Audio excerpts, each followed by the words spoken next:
Bahwasanya apa kita bila melaksanakan ibadah haji dan di dalamnya kita benar-benar melaksanakannya, fala rafath wala fusuk, tidak ada kata-kata kotor, tidak ada kata-kata buruk, maka di situ Allah Subhanahu wa taala akan memberikan surga untuk orang-orang yang melaksanakannya.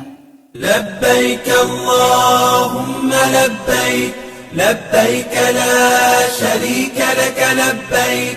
Jamaah Jumat yang dirahmati Allah Subhanahu wa taala. Kemudian apabila kita teliti dari rangkaian ibadah, seperti halnya kita melaksanakan ibadah haji, kita memakai pakaian ihram, yang mana dua helai kain tersebut itu mencirikan bahwasanya apabila kita meninggal nanti, itulah yang akan kita bawa dari ihram tersebut. Kemudian juga daripada itu, ada rangkaian ibadah yang lain yang harus kita tunaikan dalam haji tersebut. Di antaranya adalah wukuf di Arafah. Wukuf merupakan simbol yang mengingatkan kita pada saat esok akan dikumpulkan semuanya di padang mahsyar, yang mana di sana semua kita harus mempertanggungjawabkan atas amalan apa yang telah kita perbuat. Dalam surat Yasin, Allah Subhanahu wa taala mengatakan, al-yauma nakhtimu ala afwahihim. Pada saat ini kami bungkam semua mulut-mulut manusia. Wa tukallimuna aydihim, dan yang akan berbicara itu tangan-tangan mereka.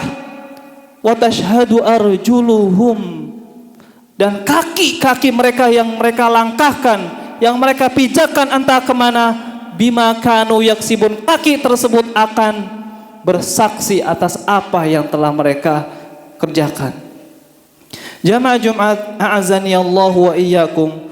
Kemudian juga dari rangkaian ibadah haji itu kita mengenal tawaf, yang mana tawaf itu kita lakukan sebanyak 7 kali, merupakan simbol penyatuan diri kita kepada Allah Subhanahu wa taala. Juga ada sa'i, yakni berlari-lari kecil dari Bukit Safa ke Marwah, tapi bukan hanya sebatas lari kecil-kecil secara fisik, namun juga di situ adalah zikir kepada Allah yang berjalan, doa-doa yang bergerak dan cermin dari perjuangan manusia yang hakiki.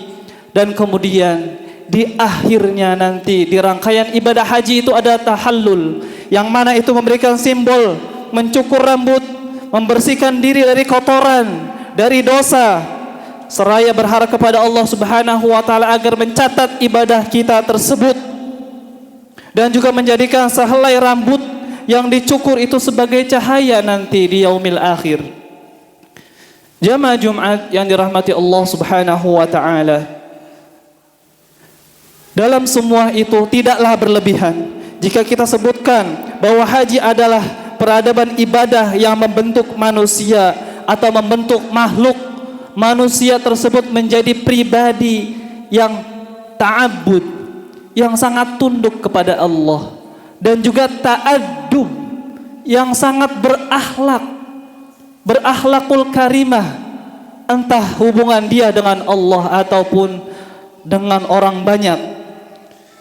Jamaah Jumat yang dirahmati Allah Subhanahu wa taala, maka apabila kita balik lagi kepada keutamaan ibadah haji, yaitu kita bisa mendengarkan sabda Rasulullah sallallahu alaihi wasallam, al-umratu ilal umrati kaffaratul lima bainahuma.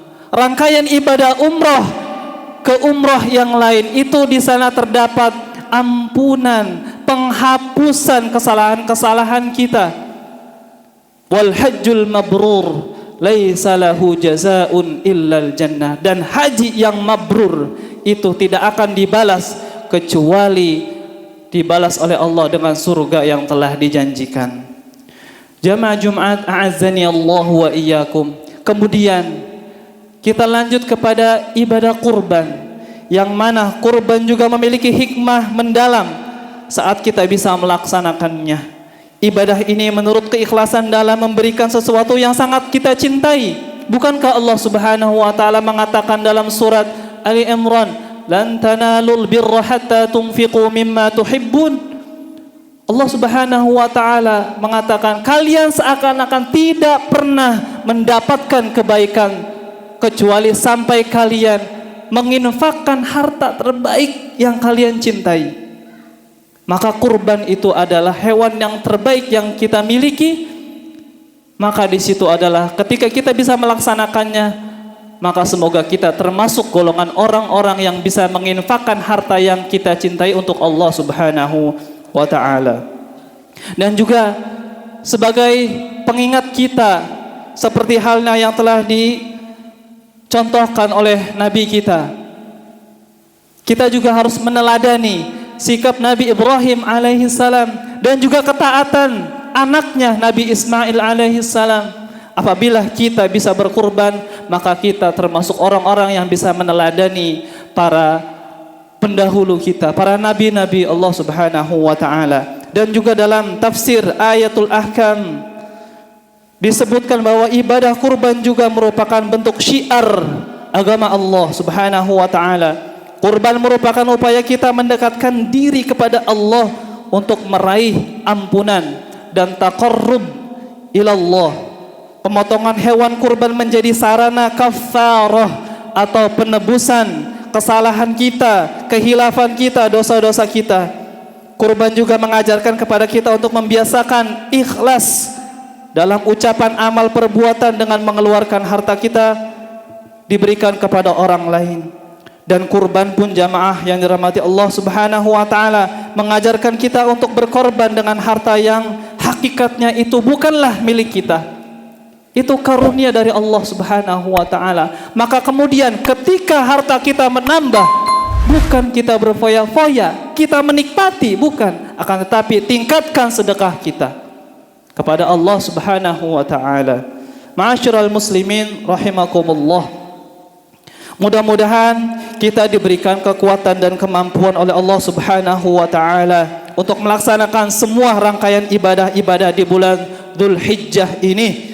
Dan semoga kita tergolong kepada orang-orang yang dekat kepada Allah dan mampu mengambil hikmah, mengambil pelajaran di dalamnya dari ibadah haji dan kurban tersebut. Amin ya rabbal alamin. Barakallahu li wa lakum fil Qur'anil Karim wa nafa'ani wa iyyakum bima fihi minal ayati wa dzikril hakim wa taqabbala wa minni wa minkum tilawatahu innahu huwas samiul alim. Aqulu qawli hadha wa astaghfirullahal azim li wa lakum wa lisairil muslimina wal muslimat wal mu'minina wal mu'minat fastaghfiruhu min kulli dhanb innahu huwal ghafurur rahim.